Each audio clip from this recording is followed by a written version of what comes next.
Craving soul food's Puerto Rican style chicken?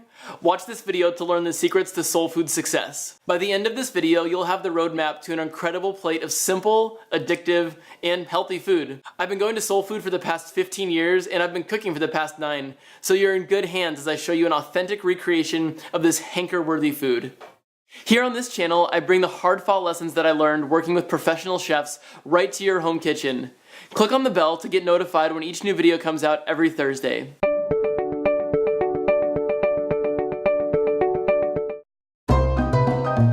If you live in the San Francisco Bay Area, it's likely that you've heard of soul food.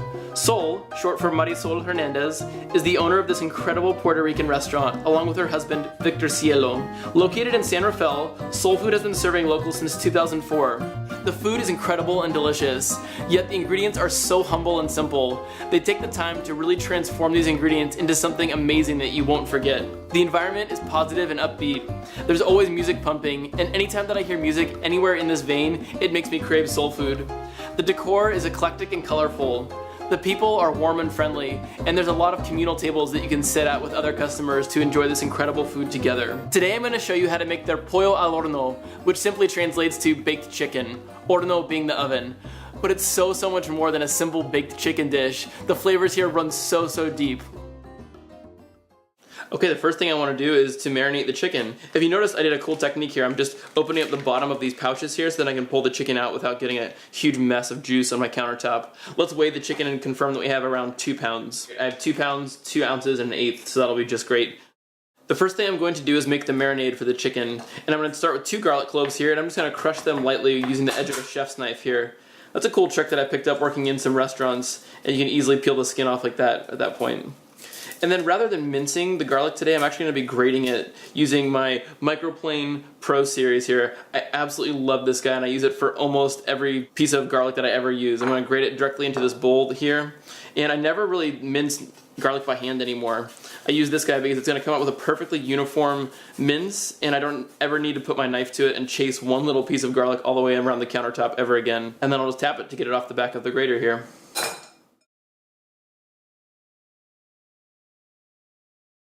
Next, I'm going to use a tablespoon of kosher salt. That is a lot of salt, but make sure that you're using kosher salt. I just bought a giant box of kosher salt at the store and filled it in this mason jar here. Kosher salt is twice as coarse as table salt, and so therefore it's actually half as salty. There's half as many pieces that are actually able to fit in this tablespoon as table salt. So please use kosher salt for all of your cooking, and especially in this recipe when we're measuring out so much salt, make sure that you're not using table salt because that will be unbearably salty. It'll be 2 times as salty as it should be. Next, 2 teaspoons of garlic powder, 2 teaspoons of onion powder, 2 tablespoons of dried oregano. This is not a mistake. This is what makes this dish really work, is all that deep oregano flavor that we're going to get from using so much here in the marinade. And whenever we use a marinade, not 100% of the things that we put in here are going to get directly imported into our meat. Next, I need 2 teaspoons of black pepper. I'm just going to go ahead and grind this really fast. And there you can see beautifully finely ground black pepper.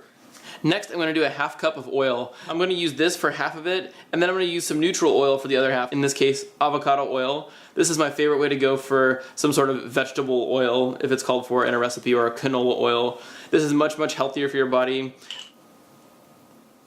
And we'll whisk it all together.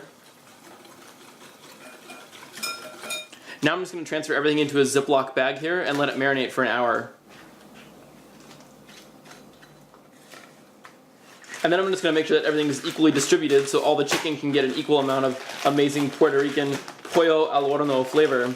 And you could throw this in your refrigerator for up to 24 hours. I'm just going to let it sit out at room temperature here for 1 hour, and then I'm going to cook it right away so that I have dinner ready to go quickly. Now for the beans. I'm going to start by peeling 2 small russet potatoes and then dicing those and putting them into our mix here. Notice that I'm working over a scrap bowl here so that I'm not doing this directly over the trash can and maybe slipping and putting that into the trash can. Rather, it'll stay on top here, and also I have much better posture and can stand up straight rather than bending down to do this directly over the trash. I'm also using my favorite peeler here, and I'll even post a link to it so you could buy it for yourself. You can even get 3 on Amazon for $8. So now I'll just give these a quick rinse. Now I'm just going to dice these, and the way I'm going to do it is by cutting some long planks here, and I'm just going to cut twice on this one to achieve somewhere around a 1/2 inch dice at the end.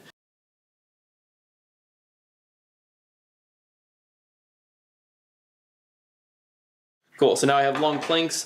I can stack these on top of each other and cut them into batons, as they're called. Basically long, narrow strips of food. And so we have something like this at this point. Think of like a giant French fry.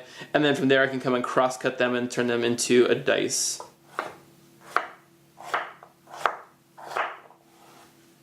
And that's it for the potatoes. Next I'm going to measure out everything that I'm going to need for my beans. So you can drain these and add water, but that's just way thinner.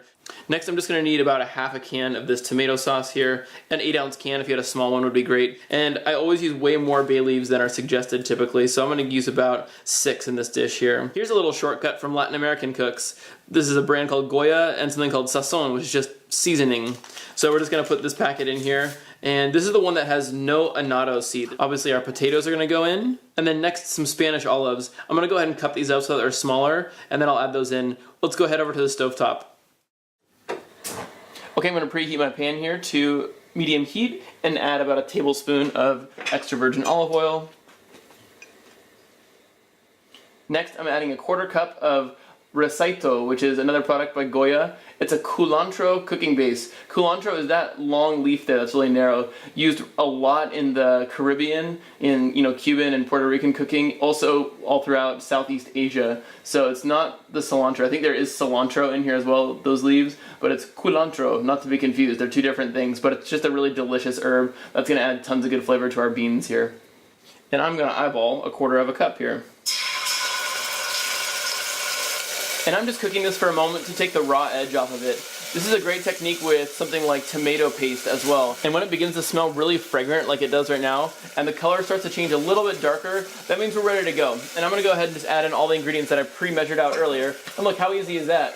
Everything was pre-measured. I don't have to worry about making a mistake right now as I dump a whole can of something in and realizing, oh no, I should have just done half a can. So measuring everything out beforehand is an amazing way to go, and it's going to bring your cooking up from decent to excellent.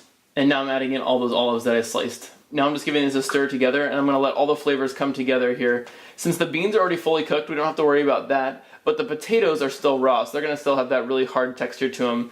I'm just going to let these simmer on the stovetop until the potatoes are softened and tender enough to eat. So let's let that simmer while we go cook our chicken.